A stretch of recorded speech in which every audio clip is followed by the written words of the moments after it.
Estamos fazendo uma série do livro do Apocalipse. Estamos estudando as 7 igrejas do Apocalipse. Já estamos na quarta, e a quarta igreja é a igreja de Tiatira. E a cada domingo estamos observando o que aconteceu nessa igreja, naquele período, o contexto cultural, o contexto religioso.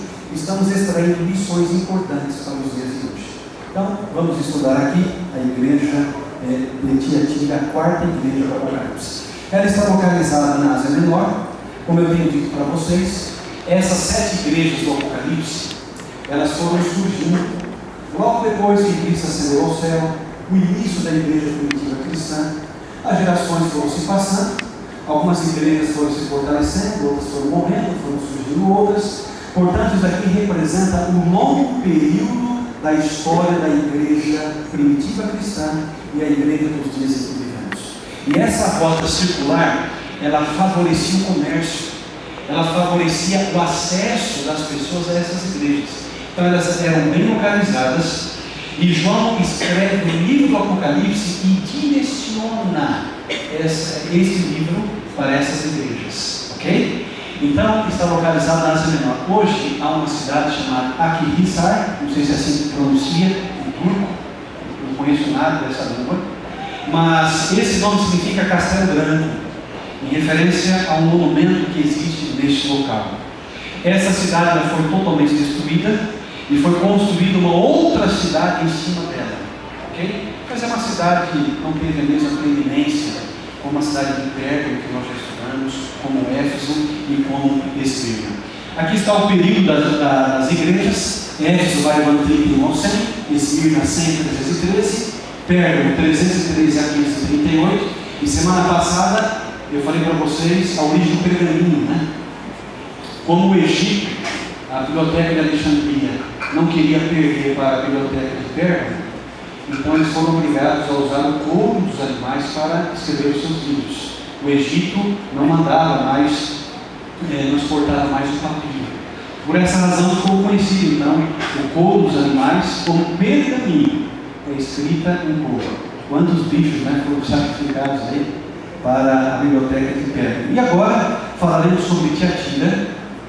Vocês percebem que é o maior período entre todas as igrejas, que vai do ano 518 até o ano 1517. Portanto, Tiatira é aquele período da Idade Média também, período muito sombrio da história, período em que a palavra de Deus foi tirada da mão do povo, portanto, um período de muita dificuldade. O pastor Enfaiado, em seu livro Apocalipse verso por verso, ele diz assim: das 7 cartas, essa foi a mais longa e a que foi interessada a menos importante das 7 igrejas. Quando ele fala menos importante, não é aos olhos de Deus, mas a proeminência dessa igreja em detrimento de todas as outras. A cidade em si de Tiatira não teve o mesmo poderio que Éfeso, que Esmirna e Pérgamo teve, não teve a mesma influência. Portanto, foi uma cidade que não se desenvolveu como as outras. Qual o significado do seu nome? A palavra Tiatira significa sacrifício de contrição ou fraqueza feita forte. Grave essa expressão aqui: fraqueza feita forte, ou nunca cansada de sacrifício. Vários teólogos tentam descrever o significado dessa palavra. A maioria deles sugere que Tiatira significa sacrifício de contrição. Foi um período em que muitos foram martirizados. Homens e mulheres de Deus foram sacrificadas em amor ao Evangelho. A origem de Tiatira, ela foi construída por Seleuco, um dos generais de Alexandre, em 280 a.C., sendo o principal posto da cavalaria. Então, Tiatira era um local, uma referência, onde havia um grande posto da cavalaria romana. Ela foi construída para ser uma cidade-sede de guarnição militar. Eu fico imaginando naquela época, então, deveria ser um local que armazenava as espadas, os escudos, okay? E outros armamentos que eles usavam, comuns daquela época, diferente dos de hoje, né? Hoje eles usam aviões, navios, metralhadoras, armas nucleares, enfim. Naquela época era um pouco diferente, mas eles escolheram Tiatira para ser a cidade que guardaria, então, esses artefatos militares. Essa cidade, ela também não foi uma cidade fortificada, tá? O livro que fala sobre as 7 cartas da igreja da Ásia diz que nenhuma cidade recebeu menos condições naturais para uma cidade fortificada que Tiatira. Sabe por quê? Ela não possuía acrópole. O que é acrópole? São cidades que são erigidas num morro, numa montanha. Dessa forma, quando o inimigo se aproxima, os soldados, a cavalaria da defesa, observam o inimigo chegando, fecham os portões e se preparam para a guerra.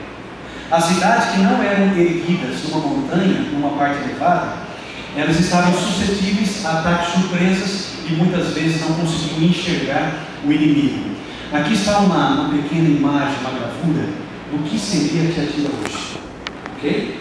Então temos alguns artefatos arqueológicos, algo que sobrou de um templo, enfim, hoje não dá para ver muita coisa, mas era uma cidade suscetível aos ataques dos inimigos, a cidade de Tiatira. Comentário bíblico adventista, no volume 7, na página 101, como eu aqui, eu digitei errado, lá, mas é o volume 7, diz assim: era uma cidade que possuía sindicatos fortes, um dos mais fortes era dos tintureiros. Olha, uma das primeiras referências de sindicato organizado foi em Tiatira. Hoje é muito comum, né? Nós temos sindicatos para diversas áreas, funções, os sindicatos metalúrgicos, sindicatos relacionados, por exemplo, às empresas que fabricam carros. Hoje é muito comum você ouvir falar sobre sindicatos. Mas em Tiatira é registrado na história o primeiro grupo de sindicatos extremamente organizados, com leis próprias, apoiado pelo Império. Começou então em Tiatira, relacionado aos tintureiros.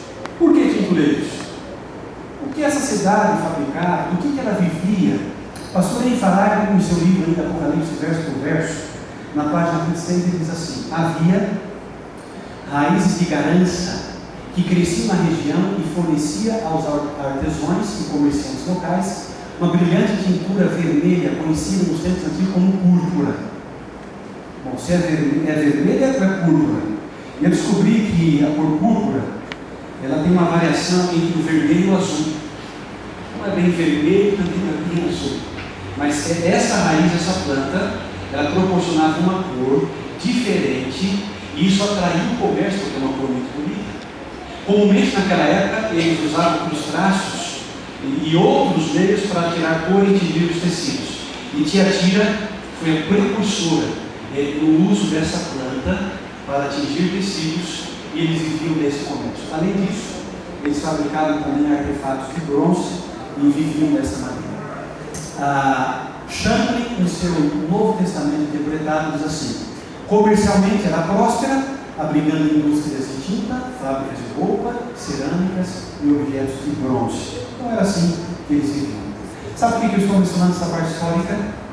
Porque depois você vai compreender algo que é mencionado na Bíblia. E você vai perceber que muitas vezes, para compreender a Bíblia, é necessário compreender o contexto histórico. Às vezes precisamos da arqueologia, às vezes precisamos voltar ao tempo, ler algumas enciclopédias, historiadores, para entender o que o texto quer nos dizer. Então, a interpretação correta exige muitas vezes um estudo mais aprofundado, e é isso que estamos fazendo em Tiatira. Quem é o autor? Quem escreveu esta carta a esta igreja, que significa sacrifício de contrição? Abram suas Bíblias em Apocalipse capítulo 2, verso 18. Olha, hoje eu li um livro e alguém me prestou uma Bíblia. Estou bem hoje, né? Eu fiz uma comissão na igreja dos servidores e eu esqueci minha Bíblia lá. Obrigado, viu, Júnior? E essa Bíblia aqui, pelo visto, é a Bíblia do coração. As páginas amarelas, eu acho que é uma Bíblia que desde menino ele tem, não larga essa Bíblia. Olha, todo carinho, viu? Mas obrigado por me emprestar. Apocalipse capítulo 2, versículo 18. Eu quero ler na Nova Versão Internacional do telão. Se você trouxe a sua Bíblia, você pode acompanhar. Diz assim: estas são as palavras do Filho de Deus, cujos olhos são como chama de fogo e os pés como bronze reluzente. Do que o comércio vivia naquela época? Interessante, né? Eles comercializavam bronze, derivados do bronze, panelas, artefatos de enfeite, vasos. E agora percebemos que João usa um objeto comum daquela época, conhecido daquela época, para retratar uma qualidade, uma ação de Jesus. Impressionante. Olha como as coisas começam a se encaixar. Por isso que eu estou falando do contexto histórico, arqueológico daquela época. Cristo é apresentado como o Filho de Deus. Isso é importante você gravar, daqui a pouquinho eu vou explicar para você. Cujos olhos são como chama de fogo e os pés como bronze reluzente. Amigos, por quê? A pergunta é: por que Cristo se apresenta a esta igreja como Filho de Deus? Será que nós não sabemos que Jesus é Filho de Deus? Será que esta igreja não reconhecia Cristo como Filho de Deus? Será que os cristãos que foram conversos depois dos discípulos, geração após geração, não mencionaram que Jesus é o Filho de Deus? O que estava acontecendo em Tiatira? Pastor José Carlos Ramos, que foi meu professor de teologia na faculdade, ele deixa bem claro o motivo por que Jesus se apresenta aqui como Filho de Deus. Por que dessa ênfase? Tal referência se coloca em contraste com o fato de que a divindade principal ali era quem? Apolo. Quem é Apolo? Filho de quem? Zeus. No panteão, ok, politeísta, o Deus mais importante. Apolo, então, era o seu filho. Apolo também é referência ao Deus Sol. Você vai perceber que Constantino, ele adorava o Sol. E ele se converteu graças ao cristianismo, mas continua adorando Deus Sol. E havia uma crença naquela época que o imperador, ele recebia a mesma menção de Apolo. É como se fosse uma encarnação desse Deus. É como se o imperador fosse também o Apolo, o Deus Sol. Por essa razão, entenda uma coisa: se Apolo era o filho de Zeus e todo mundo estava adorando Apolo, Cristo se apresenta como uma verdadeira filha. Ele é o Filho de Deus, contradizendo tudo aquilo que naquele período as pessoas estavam ensinando, e era um ensino falso, distorcido, porque somente Jesus era o Filho de Deus. Compreenderam? Porque Jesus se apresenta como Filho de Deus, não há outro. Inclusive a Bíblia diz que não há outro nome que importa que sejamos salvos. É o nome de Jesus, é o Filho de Deus, é aquele que fez a ponte entre a terra e o céu, é o nosso Salvador. Então, Jesus se apresenta como Filho de Deus. Essa ideia de Apolo, filho de Zeus, não é uma ideia aceita por Deus. Houve algum elogio para essa carta? Sim. Todas as cartas encontramos aqui na Bíblia, 7 cartas, elogios, exortações, repreensões. Qual é o elogio? Abra sua Bíblia, Apocalipse capítulo 2, verso 19. Jesus então se dirige a essa igreja e diz assim: conheço as suas obras, o seu amor, a sua fé. 3 coisas: obras, amor e fé. O seu serviço, quarta coisa importante, que é obras, amor, fé e serviço. Se uma pessoa não tiver amor e não tiver fé, não tem obras e não tem serviço, correto? Então, subentende que por um período de tempo essas qualidades estavam presentes nessa igreja. O seu serviço e a sua perseverança. E sei que você está fazendo mais agora do que no princípio. Que bom, né? Que bom quando uma igreja cresce. Que bom quando um indivíduo cresce. E eu entendo que aqueles que vão até Cristo, eles têm que crescer mesmo. Você não pode estacionar no mesmo patamar. Aqueles que têm um verdadeiro encontro com Cristo, eles estão crescendo a cada dia. É mais ou menos assim. Eu estou aqui embaixo, mas a cada dia estou dando um passo, subindo cada vez mais, conhecendo um pouco mais a palavra, conhecendo mais sobre Jesus. Aquela igreja recebe esse elogio. Vocês são mais perseverantes, vocês estão trabalhando mais do que no princípio. Sabe, gente, às vezes a tendência é ao contrário, né? Você lembra quando você se batizou? Aquele primeiro amor, nossa, aquele desejo ardente de servir a Jesus, aquele desejo de estudar a Bíblia para conhecer e compreender, e você vai crescendo, mas chega uma hora, a impressão que tem, que é natural do ser humano, achar que já sabe as coisas, que está bom, e nós vamos nos acomodando, e aquele primeiro amor, aquele desejo ardente vai subindo e a gente vai subindo. Esse é um grande problema. Mas segundo a Bíblia, o elogio que Cristo trouxe a Tiatira é que este povo, eles estavam fazendo mais agora do que no princípio. Que bom! Que bom que essa igreja ela continue crescendo cada dia mais em sabedoria e graça, no conhecimento, mas também o quê? No serviço. De que adianta uma religião teórica? De que adianta pregar sobre o amor se nós não vivemos o amor? De que adianta subir aqui na frente e falar: olha, precisamos ajudar o próximo? mas o meu vizinho passa fome, não faço nada por ele. Deus está dizendo é que o seu povo precisa crescer no amor, no serviço, na fé. Amém? A igreja de Tiatira compreendeu isso e ela não abandonou esse amor. Então Jesus, meus amigos, ele reconhece o nosso emprego, ele reconhece o seu trabalho, ele reconhece quando você está crescendo. Há uma parábola na Bíblia muito interessante, e essa é a parábola do bom samaritano. O tempo não nos permite, mas você lembra dessa parábola? A parábola diz o seguinte: o bom samaritano, antes de socorrer aquele que estava jogado ao meio do caminho, passou ali um sacerdote, não fez nada, passou um levita, não fez nada, e o bom samaritano que colocou aquele homem ferido desse animal, levou até a hospedaria e disse assim: olha, cuide desse homem.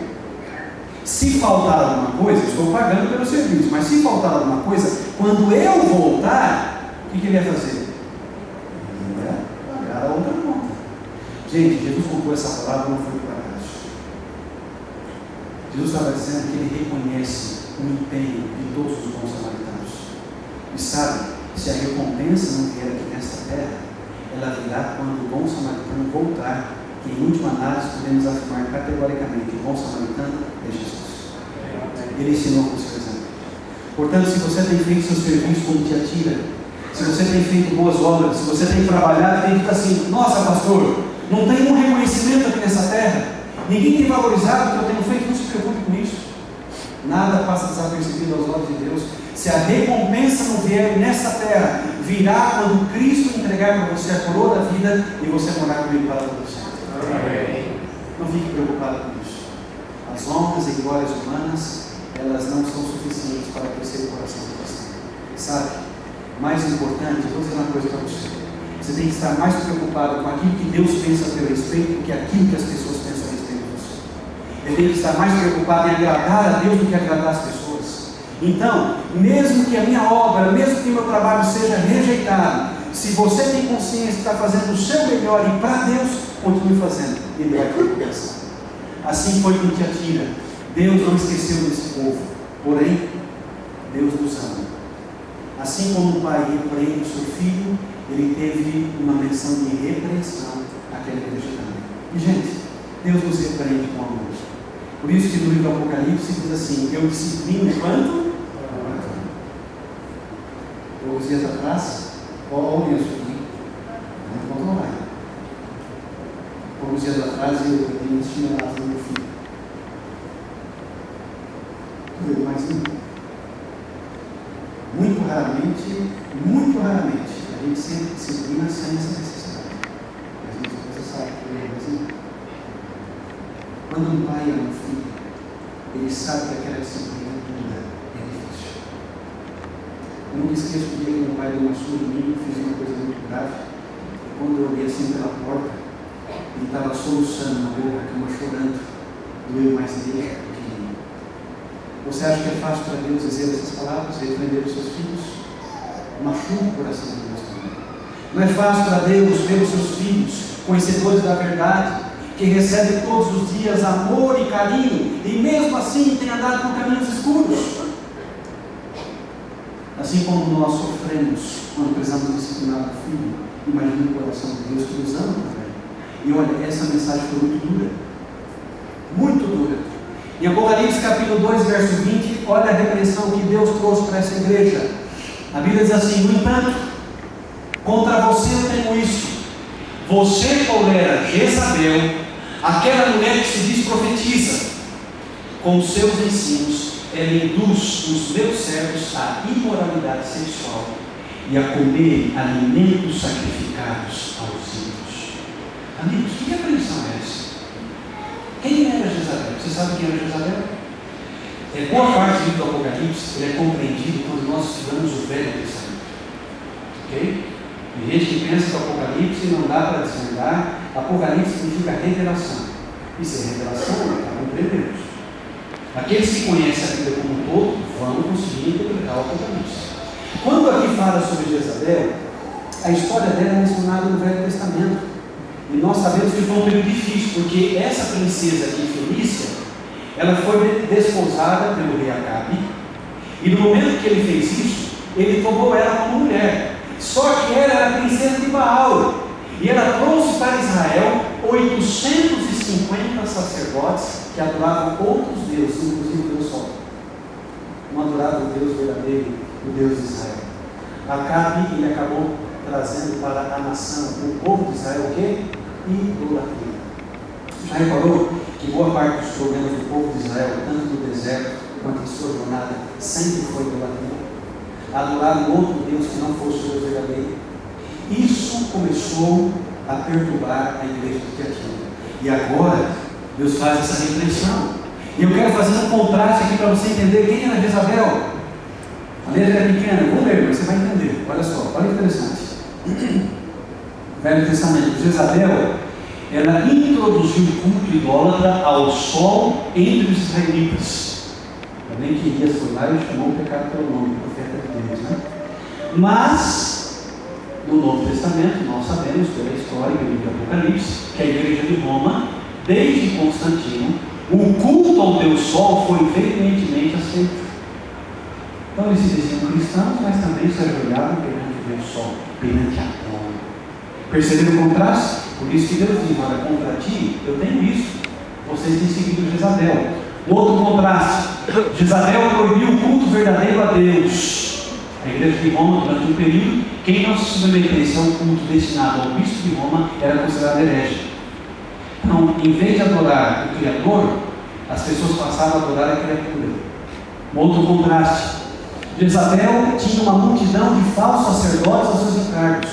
Roma, ele dispunha de sacerdotes para os encargos do bispo de Roma. Outro contraste: Jezabel perseguiu de morte o povo de Deus. Roma perseguiu todos que se opunham aos ensinos e práticas da igreja romana. Agora entendo porque Cristo, ele usa essa metáfora, essa comparação, para dizer que a igreja de Tiatira estava recebendo as influências de Jezabel. Desde quando? Quando que isso começou? Em 538, o imperador Justiniano elevou o bispo de Roma para o cargo de chefe de todas as igrejas. E o bispo condenava com a pena de morte os que não respeitavam os seus ensinos. Então a igreja cristã paganizada tornou-se a religião oficial do império. A minoria fiel às escrituras foi perseguida. Ah, mas eu tenho uma interpretação diferente. Eu não quero pagar as indulgências, eu não quero fazer isso. Então você vai pagar com você. É por isso que Tiatira significa sacrifício de contrição. Aqueles que eram fiéis à palavra foram mortos, foram perseguidos, crucificados, queimados em praças públicas. Foi um período muito difícil da história. O livro Grande Conflito, há duas passagens, eu sei que é um pouquinho comprida, mas eu queria a atenção de você. Na página 54, estamos estudando, né, todos os livros do Grande Conflito aqui. E a escritora norte-americana Ellen White diz assim: no século VI, tornou-se o papado firmemente estabelecido, e fixou-se a sede do seu poderio na cidade imperial, e declarou-se ser o bispo de Roma e a cabeça de toda a igreja. O paganismo cedeu lugar ao papado. O dragão dera a besta o seu poder, e o seu trono e o grande poderio. Apocalipse 3, verso 2. E começaram então os 1260 anos de opressão papal, preditos nas profecias de Daniel e Apocalipse. Talvez por essa razão que o Papa João Paulo II, quando ainda estava vivo, ele pediu perdão em nome da igreja por todos aqueles que foram perseguidos e mortos por não aderirem aos princípios ensinados pela igreja de Roma. Ele pediu perdão. E que bom que ele fez isso. Porque de repente, de gerações em gerações, pessoas que tinham um conceito diferente ou doutrinário diferente, entenderam que em algum momento familiares ou a sua genealogia padeceram, né? Avós, tataravós, tantos outros padeceram em detrimento de tudo isso. Que pena que essas pessoas que estão mortas não ouviram essa frase de desculpas da igreja de Roma. Ainda no Grande Conflito, página 54, diz assim: os cristãos foram obrigados a optar entre renunciar sua integridade e aceitar as cerimônias e cultos papais, ou passar a vida nas masmorras, sofrer a morte pelo instrumento de tortura, pela fogueira ou pela machadinha do verdugo. Que bom que hoje nós vivemos numa liberdade religiosa. Você pode escolher se você quer ser católico, adventista, batista, se você quer ser protestante, se você quer ser, não importa a religião, ninguém bate na porta da sua casa dizendo: você não vai ser Cristo, então você vai ser morto. Esse era o grande problema dessa cidade. Foi um período difícil, as pessoas eram mortas, mas não negavam a sua fé. É por isso que Tiatira significa sacrifício de contrição. Qual foi a exortação de Jesus para esta igreja, para esse povo? Apocalipse 2, verso 25.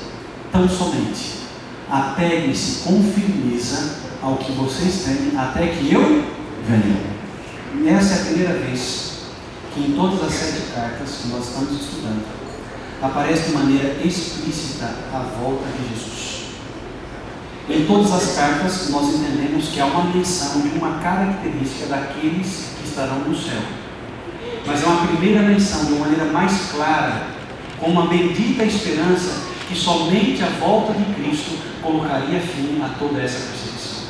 Gente, eu acho que essa mensagem já veio com esperança, porque as pessoas agora sim elas estavam dispostas até mesmo morrer, porque elas sabiam, eles estão nesse mundo de passagem, não importa se eu viver ou morrer, o importante é que seja para Cristo, porque quando Ele voltar, Ele vai reclamar os seus. Então Cristo apresenta esse afago, esse consolo, dizendo: meus queridos, mesmo que vocês morram, mesmo que vocês sejam sacrificados, eu vou voltar para te buscar. Amém? Amém. Portanto, amigos, se um dia você for perseguido por causa do Evangelho, acredite nessa promessa: Cristo, Ele vai voltar. Foi nesse período então que começou a surgir a pré-reforma protestante. Você já leu isso na história? Esse personagem aqui foi muito importante, John Hus. A história conta que ele foi queimado vivo em praça pública, mas não negou o nome de Jesus. Então, nesse período, houve vários grupos de fiéis, como temos na Inglaterra, na Escócia, na Irlanda, os valdenses, fundador dos valdenses, Pedro Valdo, né? Um homem muito rico. Sabe o que os valdenses faziam? Primeiro, ele vendeu toda a sua riqueza e ele investiu para que pequenos trechos da Bíblia fossem escritos. E eles se escondiam em caverna nos Alpes e escreviam esses trechos, amarravam essas porções em suas costas, vestiam uma túnica, uma roupa comum daquela época, geralmente semelhante àquela que nós vimos nos filmes antigos, na época de Cristo, e saíam para o comércio. Se eles percebessem que havia alguém sedento, disposto a estudar a palavra, de maneira escondida, porque não podiam fazer isso, eles retiravam aqueles pequenos trechos da Bíblia e entregavam para a pessoa. Se a pessoa não gostasse, denunciasse os valdenses, eles eram mortos. Não foi fácil pregar o Evangelho. Hoje é tão fácil, né, você dar literatura, livro, Bíblias. A propósito, hoje a Bíblia é o livro mais distribuído e vendido no mundo, mas naquela época não foi. As pessoas não tinham acesso à Bíblia. Aqueles que liam e se deparavam com as verdades, muitas vezes, ao se decidirem por ela, eram mortos. Um outro exemplo, depois da pré-reforma, veio com Martinho Lutero, o grande reformador. Foi o período do protestantismo. E após a pré-reforma, a reforma protestante do século XVI, foi uma tomada de posição efetiva contra a corrupção religiosa de Jezabel. Foi, contudo, um retorno gradativo às verdades que foram lançadas por terra. Que pena que veio a contra-reforma. Mas Martinho Lutero, ele fez de tudo, inclusive, ele repudiou as vendas das indulgências para construir a Basílica de São Pedro em Roma, a mando de Leão X. Então, o que ele fez? Ele anexou 95 teses, 95 proposições na porta da igreja, onde ele era mestre pregador. Isso é comumente chamado das 95 teses de justificação pela fé de Martinho Lutero. Esse homem lutou para trazer a Bíblia na mão do povo. Ele traduziu a Bíblia, você sabia disso? Ele sofreu perseguições. E Martinho Lutero dizia: é o dia que está muito difícil, tem muita coisa para fazer. É o dia que eu preciso mais orar a Deus. Comumente ele relata que orava 3 ou 4 horas por dia para conseguir aguentar a pressão de Roma, toda a perseguição que estava sobre ele. Esse período é chamado de protestante porque eles protestaram. Eles disseram: a Bíblia precisa chegar na mão do povo, o povo precisa conhecer a verdade. O que era a venda das indulgências? Era uma tradição criada pela igreja de Roma para engordar o cofre da igreja. Então eles diziam o seguinte: se você não trouxer os seus recursos para a igreja, você não conseguirá comprar o teu pedaço do céu. Você não receberá o perdão. E as pessoas desesperadas, elas foram atormentadas com a mensagem do inferno, do purgatório. E eu desafio qualquer teólogo do mundo provar isso na Bíblia para mim que existe. Ah, pastor, uma palavra inferno está na Bíblia. Pois bem, infelizmente foi traduzido para o português com esse termo que tem várias conotações. Mas a palavra no grego é Hades, significa sepultura. No original está assim. Então aquilo que alguns estão dentro do inferno, já estão pensando, né, no diabo, com aquele garfo, espetando as pessoas, maltratando. Você vai passar por um longo período de sofrimento, para depois, quem sabe, ter acesso ao céu. Gente, isso não é bíblico. Isso assustava as pessoas, e com medo, elas vendiam as suas propriedades, elas traziam e depositavam na igreja para receber o perdão e não irem para o inferno. A história conta que o gasofilácio não era de madeira, como esse Júnior que você apresentou, mas era de metal. E quando as pessoas traziam as suas moedas, que não eram notas de papel, ouviam-se colocar no gasofilácio, e aquele som era assustador. Por que assustador? Os historiadores dizem que assustavam as pessoas, porque aqueles que não tinham para dar pensavam: e o meu perdão? E a minha salvação? E o meu alqueire? O meu pedacinho do céu? Como que eu vou levar meus filhos para o céu? Foi um período sombrio. E então eles criaram essa venda das indulgências para construir então a Basílica de São Pedro. E Lutero, conhecendo a Bíblia, ele entendeu: peraí, a salvação é pela fé. A salvação é o dom gratuito de Deus. Ninguém precisa comprar a salvação. Na verdade, o preço já foi pago com a vinda do Filho de Deus. Então Lutero protestou. Ele não aceitou essa mensagem que não era bíblica. Amigos, qual foi a recompensa prometida por Jesus a esta igreja? Analise comigo agora Apocalipse capítulo 2, versículo 26 a 28. Aquele que vencer e fizer a minha vontade até o fim, darei autoridade sobre as nações. Ele as governará com um cetro de ferro e as despedaçará como um vaso de barro. Eu lhe darei a mesma autoridade que recebi de meu Pai. Olha que lindo isso aqui, gente. A mesma autoridade.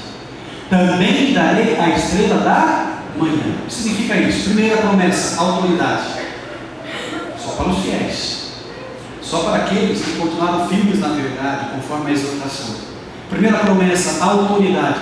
Autoridade sobre as nações é dada em contraste com a fraqueza de uma minoria diante de um governo eclesiástico corrupto e vil. Não mais um governo terrestre, mas os fiéis pertenceriam ao reino de Deus. Gente, quando eu pertenço ao reino de Deus, eu tenho Cristo como meu rei. Você quer governante mais forte do que esse? Mais poderoso do que esse? É por essa razão que Tiatira não precisaria ter medo. Eles pertenceriam a um outro reino, um reino cuja autoridade sobrepujaria todas as autoridades que passaram aqui nessa terra.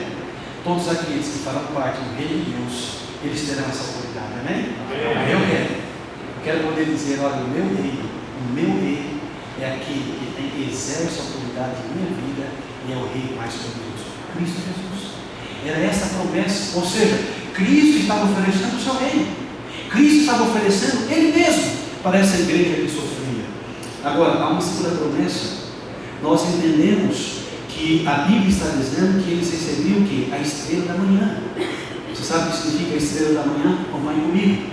A estrela da manhã, está vendo aqui a foto? Ela antecede o astro-rei. Sim ou não?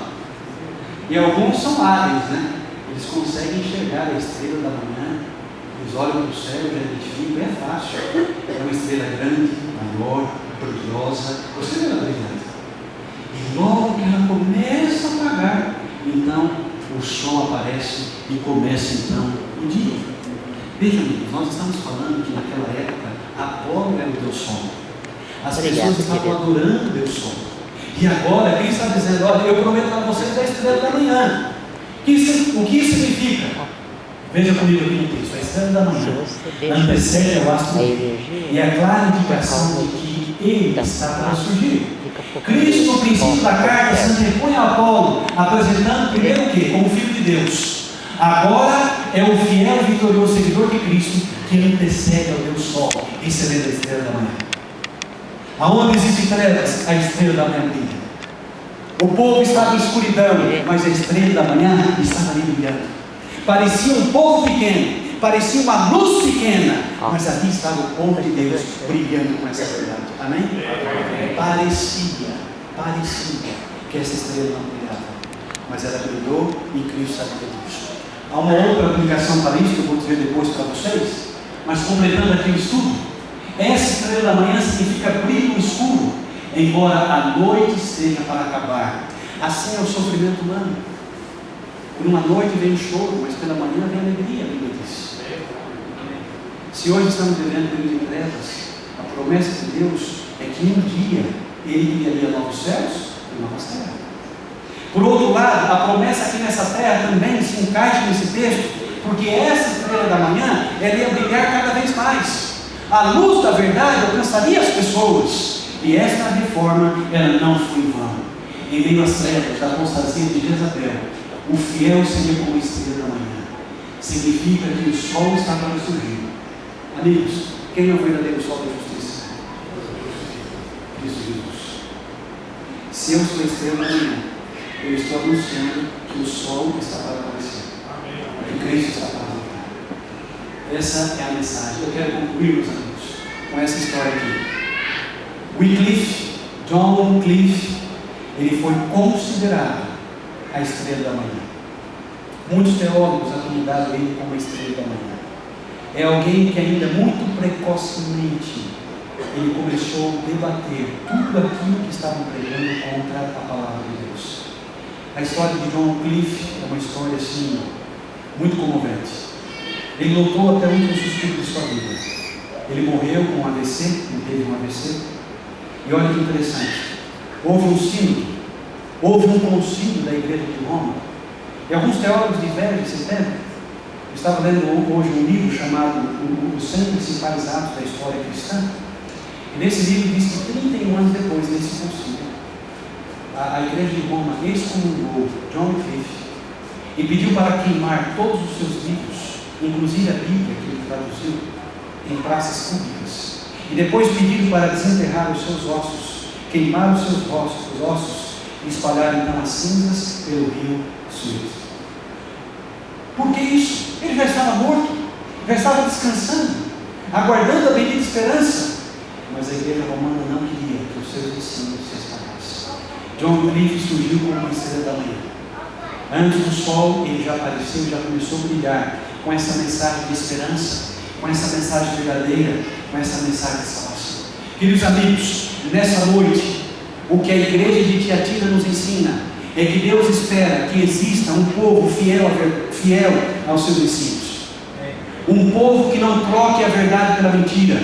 Um povo que não misture a verdadeira religiosidade com o paganismo. Um povo que não se deixa influenciar pelos falsos ensinos desse mundo.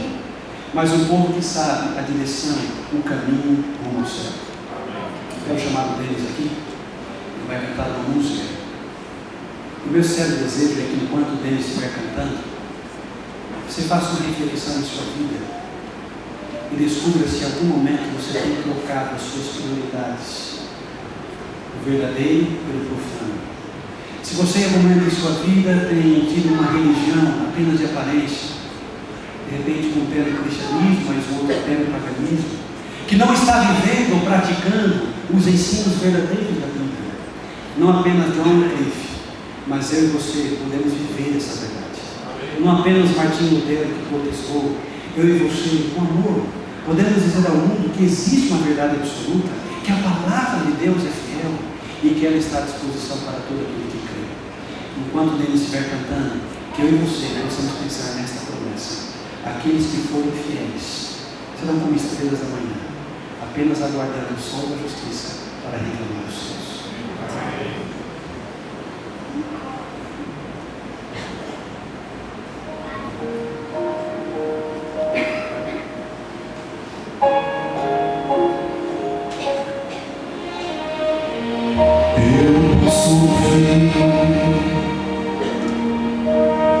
É o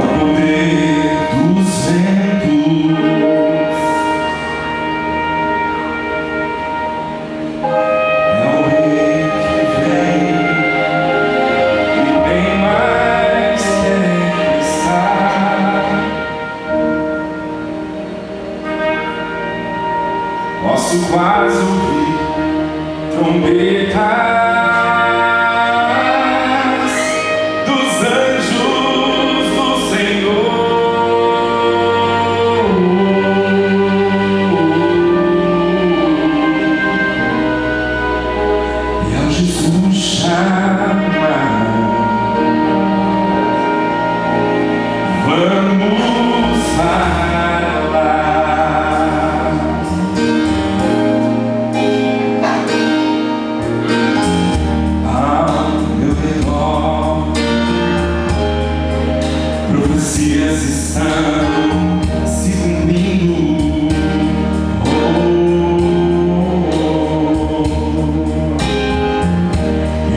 está